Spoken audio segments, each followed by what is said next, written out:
Assalamualaikum warahmatullahi wabarakatuh. Perkenalkan, nama saya Vivi Indasari dengan NIM C1C020099. Kali ini saya akan mempresentasikan materi dengan judul Islam dan Syariah Islam.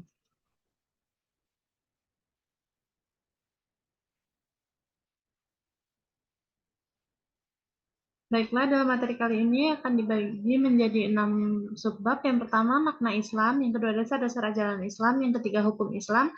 Yang keempat, klasifikasi hukum Islam. Yang kelima, sasaran hukum Islam. Dan yang terakhir, tujuan syariah. Makna Islam. Islam berakar dari kata aslama yuslimu islaman, yang berarti tunduk, patuh, dan selamat. Islam berarti kepasrahan atau ketundukan secara total kepada Allah Subhanahu wa Ta'ala. Orang yang beragama Islam berarti ia pasrah dan tunduk patuh terhadap ajaran-ajaran Islam. Seorang Muslim berarti juga harus mampu menyelamatkan diri sendiri, juga menyelamatkan orang lain. Tidak cukup selamat, tetapi juga menyelamatkan. Secara istilah, Islam adalah agama yang dibawa oleh Nabi Muhammad SAW untuk umat manusia agar dapat hidup bahagia di dunia dan di akhirat. Islam merupakan agama satu-satunya yang diterima oleh Allah Subhanahu wa Ta'ala sebagai jaminan mutu untuk umat yang mau menerima Islam sebagai agamanya. Dalam hal ini Allah berfirman yang artinya sesungguhnya agama yang telah diridhoi di sisi Allah hanyalah Islam. Tiada berselisih orang-orang yang telah diberi Alkitab kecuali sesudah datang pengetahuan kepada mereka. Karena kedengkian yang ada di antara mereka, barang siapa yang kafir terhadap ayat-ayat Allah, maka sesungguhnya Allah sangat cepat hisabnya. Quran Surah Al-Imran ayat 19. Dasar-dasar ajaran Islam. Islam pada hakikatnya adalah aturan atau undang-undang Allah yang terdapat dalam kitab Allah dan sunnah Rasul-Rasulnya, yang meliputi perintah dan larangan, serta petunjuk supaya menjadi pedoman hidup dan kehidupan umat manusia guna kebahagiaannya di dunia dan di akhirat. Secara umum, aturan itu dibagi menjadi 3 hal pokok, yaitu akidah, syariah, dan akhlak. Yang pertama, akidah. Akidah dalam Islam dapat didefinisikan sebagai perjanjian manusia dengan Tuhan yang berisi tentang kesediaan manusia untuk tunduk dan patuh secara sukarela kepada Allah. Kesediaan manusia untuk tunduk dan patuh secara sukarela pada kehendak Allah tersebut mengandung 6 komponen dasar perjanjian. Yang pertama, keyakinan hati bahwa tiada Tuhan selain Allah. Yang kedua, keyakinan hati bahwa tiada hal yang gaib. Yang ketiga, keyakinan hati bahwa ada manusia biasa yang diberi amanah kerasulan oleh Allah. Yang keempat, keyakinan hati bahwa ada petunjuk hidup yang diberikan Allah. Yang kelima, keyakinan hati bahwa ada pertanggungjawaban amal perbuatan setelah kematian. Dan yang terakhir, keyakinan hati bahwa ada aturan pasti yang melandasi kehidupan yang dibuat oleh Allah. Akidah merupakan akar bagi setiap perbuatan manusia. Manusia yang menyatakan tunduk dan patuh secara sukarela pada kehendak Allah, pasti dampak perbuatannya akan bermanfaat bagi manusia lain yang ada di sekitarnya. Yang kedua, syariah. Syariah dapat didefinisikan sebagai peraturan Allah yang diberikan kepada manusia melalui para nabi agar manusia hidup selamat di dunia maupun akhirat. Dengan kata lain, syariat merupakan bukti dari akidah. Secara garis besar, peraturan Allah yang diberikan kepada manusia terbagi menjadi 2, yaitu yang pertama ibadat, yaitu peraturan yang berkaitan dengan perbuatan manusia guna mendekatkan diri kepada Allah, mengingat-ingat keagungannya dan berterima kasih atas karunia yang diberikannya kepada manusia. Yang kedua, muamalat, yaitu peraturan yang diberikan dengan perbuatan manusia guna menemukan kebaikan bersama dan mengurangi kezaliman atas manusia lain pada umumnya.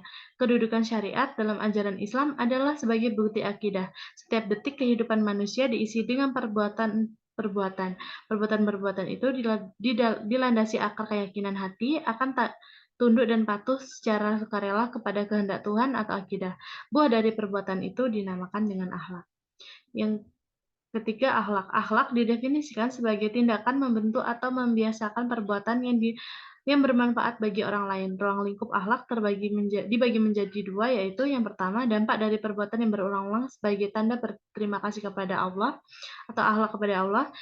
Yang kedua, dampak dari perbuatan yang berulang-ulang guna menemukan kemanfaatan bagi hidup bersama atau akhlak kepada manusia. Kedudukan akhlak dalam ajaran Islam adalah hasil dampak atau buah dari perbuatan-perbuatan atau syariah yang dilandasi keyakinan hati yang tunduk dan patuh secara sukarela kepada kehendak Allah atau akidah.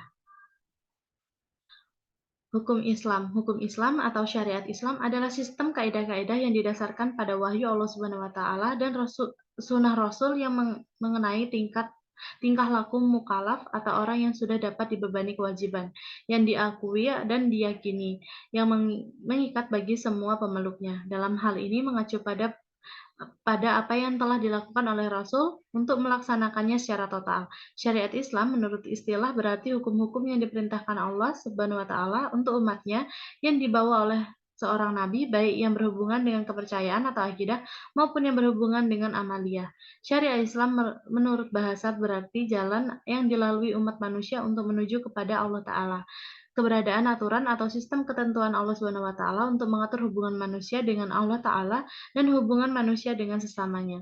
Aturan tersebut bersumber pada seluruh ajaran Islam, khususnya Al-Quran dan Hadis. Ruang lingkup hukum Islam adalah objek kajian hukum Islam atau bidang-bidang hukum yang menjadi bagian dari hukum Islam.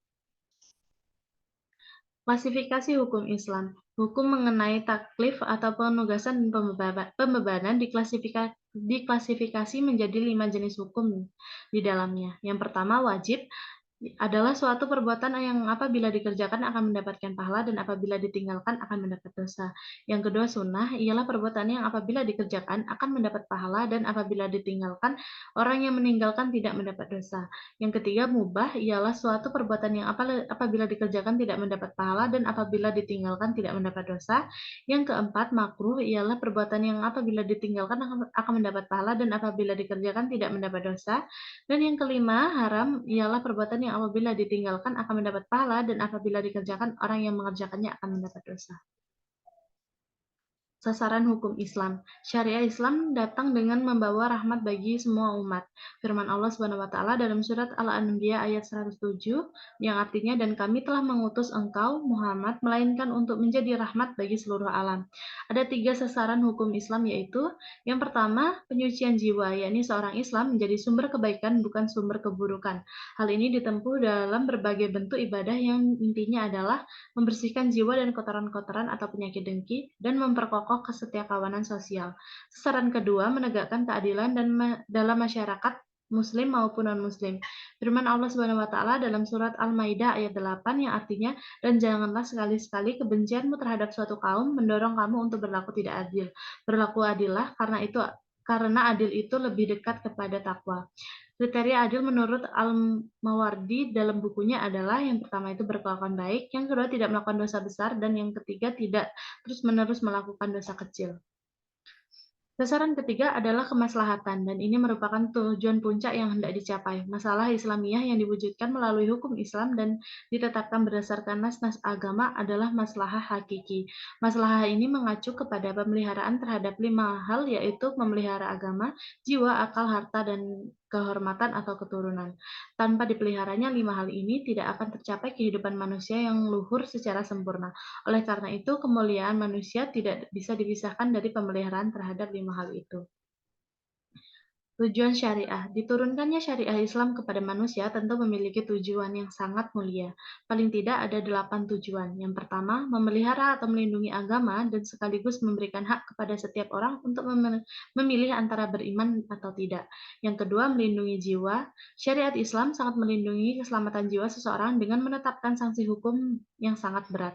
Yang ketiga, perlindungan terhadap keturunan. Islam sangat melindungi keturunan di antaranya dengan menetapkan hukum atau dera 100 bagi pezina ghairu muhsan atau perjaka dan gadis, dan rajam atau lempar batu bagi pezina muhsan, yakni suami istri atau duda atau janda. Yang keempat, melindungi akal. Dalam sebuah hadis, Rasulullah SAW menyatakan agama adalah akal. Siapa yang tiada berakal atau menggunakan akalnya, maka tiada agama baginya.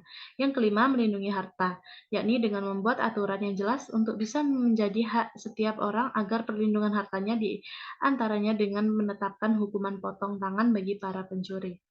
Yang keenam, melindungi kehormatan seseorang, termasuk melindungi nama baik seseorang dan lain sebagainya, sehingga setiap orang berhak dilindungi kehormatannya di mata orang lain, dan dari upaya pihak-pihak lain melemparkan fitnah misalnya. Yang ketujuh, melindungi rasa aman seseorang. Dalam kehidupan bermasyarakat, seseorang harus aman dan dari rasa lapar dan takut. Sehingga seorang pemimpin dalam Islam harus bisa menciptakan lingkungan yang kondusif agar masyarakat yang di bawah kepemimpinannya tidak mengalami kelaparan dan ketakutan. Dan yang terakhir, melindungi kehidupan bermasyarakat dan bernegara. Islam menetapkan hukuman yang keras bagi mereka yang mencoba melakukan kudeta terhadap pemerintah yang sah dipilih oleh umat Islam dengan cara yang Islami.